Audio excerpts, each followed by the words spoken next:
You all know that one of the joys of this community is that we have so many incredible teachers of Torah, and I have the honor today of introducing one of them, who you know very well, so he really needs no introduction. But we get to learn this morning from Rabbi Brad Artson, without whom I certainly would not be a rabbi, and I know that that's true for many of us in this room and country, but it's definitely true for me, so ask him about that one day, or don't. But he really is a teacher to all of us, not just of Torah, but just of how to be a person in the world. And we get to see him and witness him here in this community every week. And so it's easy to become complacent about these incredible teachers who we have in our midst because we see them so often. But really, he is one of the best, and it's always an honor to learn with and from him. So without further ado, Rabbi Artson.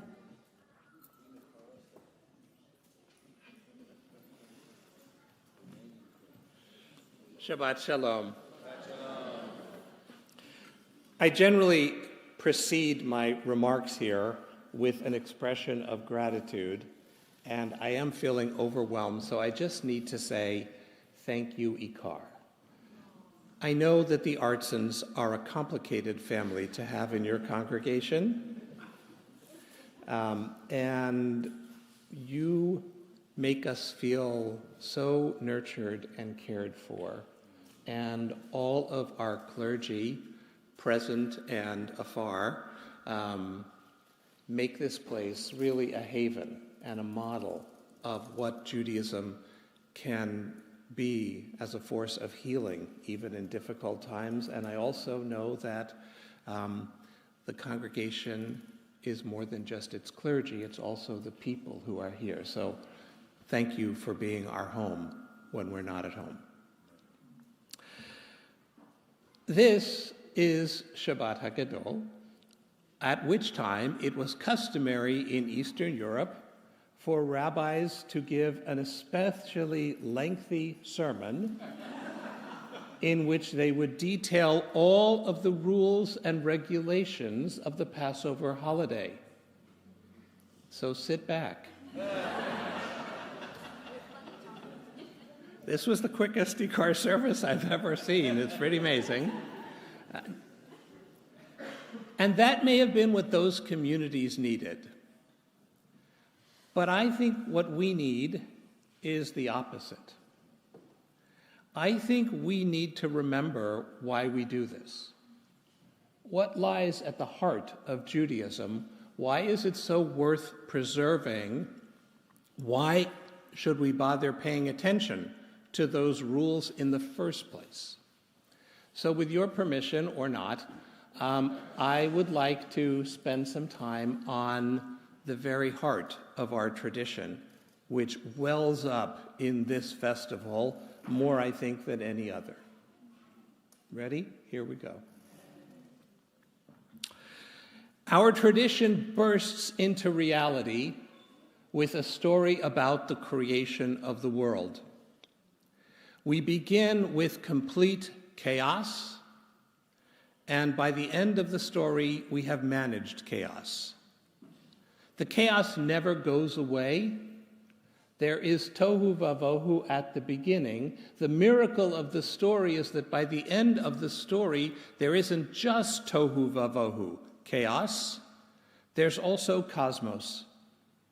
And the process of inviting the chaos to become cosmos, to become patterned and predictable and regular and emergent, that takes the divine. And so the God is always and ever luring all of creation into a complexifying relationship that deepens and grows. If you look at the creation story, one of the things that always catches my attention is it goes from simple to more and more complex. It goes from austere to deeper and more networked relationship. And so the story of our lives. We, each of us, replicate that journey. As our consciousness of an outside world expands in growing circles of connection and relationship, there is not a moment that we are ever us in isolation.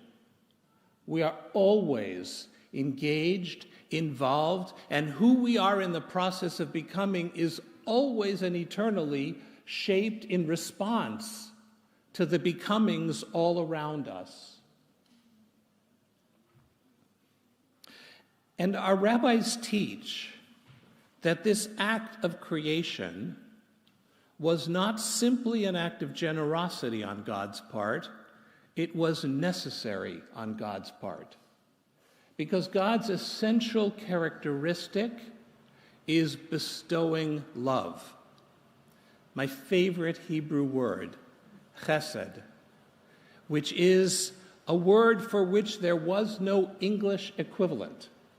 When the King James Committee set out to translate the Bible into English, frankly, I don't know why, when they did that, and they did a decent job, I think, right, they had to invent an English word for chesed.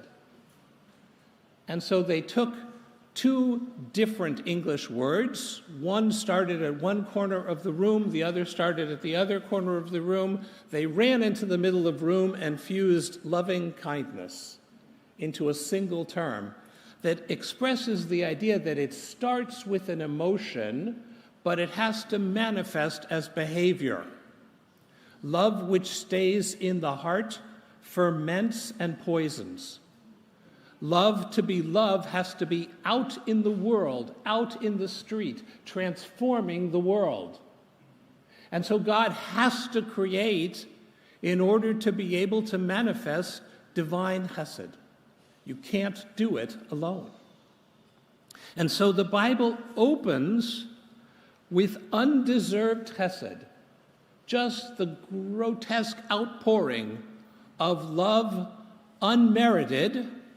And then we are told that we are made b'tselem Elohim, in the divine image, which means that we are also creatures who, in order to breathe the air, have to give love, have to get into relationship, have to see ourselves in the welter of the becomings of everyone around us. That's the lesson of the book, and as if that's not enough, it also says you're going to screw up.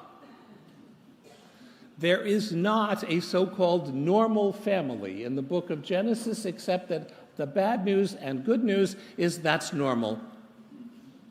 So the issue is not, are you perfect? As a child, as a spouse, as a parent, you're not. I'm not. The question is, can you do better? Can you refuse to back away? Can you refuse to give up? Nobody in the book of Genesis stops trying. And each of them have an arc in which they become never perfect, but always better. And that's the promise, the burden, and the blessing. And that is one of the two pillars on which the entire Torah stands. The second pillar, of course, is the primary focus of Passover. That we descended into Egypt, and there we grew numerous, and the population and their despotic leader were threatened by our vitality. And they responded out of their fear and insecurity and weakness, as such tyrants always do, with cruelty and harsh restrictions and imposed labor and degradation. They made us live in separate neighborhoods. They restricted the occupations we could have. They wouldn't sit at a table with us as if we were somehow ourselves intrinsically dirty. This is not an ancient story, my friends. We are living through its continual rebirth. And what the Bible holds out in all of its genius, unprecedented among the literatures of the ancient or modern world, is that we trace our origins not to the great and the powerful and the wealthy. We trace our beginnings to the despised and outcast slaves. And we have been a people calling out, "Let my people go," from our inception as a nation. And I want to be clear about something. The "our people" in Shlach et Ami is not just the descendants of the patriarchs and matriarchs. We are told that when we leave Egypt, we are accompanied by a vast mixed multitude, an Eruv Rav, Egyptians who were also fed up with tyranny and bigotry, and people who put abstract, harsh principle before actual human lives. Israel was the confederation of the children of the fathers and the mothers and of the Egyptians who said, "I want to be part of you. I want to be part of a people birthed into freedom who know when they need to march to a new promise."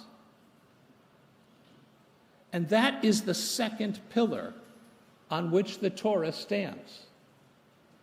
By the end of the book of Exodus, we know that to be godlike, we need to bestow unearned love on everyone and everything. By the end of the book of Exodus, we understand that God never takes the side of the Pharaoh, but is always to be found in the slave quarters, and that God is a profound force of liberation, and paradoxical though it may seem, pharaohs always crumble if we are willing to do the work of marching to freedom. And the rest of the Bible is the details. Now, it turns out details matter. You cannot just love abstractly. You have to actually remember birthdays and anniversaries. Not that I would know such things. You have to be able to notice when someone needs actual help. You need to be able to roll up your sleeves and do your work. So the fact that the end of Exodus, Leviticus, and Numbers are all details is not to trivialize them. They are remarkable. There is no Torah without them. But if you only have the details and you forget the two pillars on which it stands, then the rules become idolatry. And you risk, with those very tools of liberation, becoming the new Pharaoh. I say that mindful of the fact that the two countries I love most in the world are causing me more pain than I can ever remember. That does not mean I am not a patriot, and it does not mean I back away from my love of those two nations. Never, never. But my love inspires me to root myself in the chesed of our tradition, in the tzedek, the justice of our tradition, and the need to heed the call. You may not answer Pharaoh.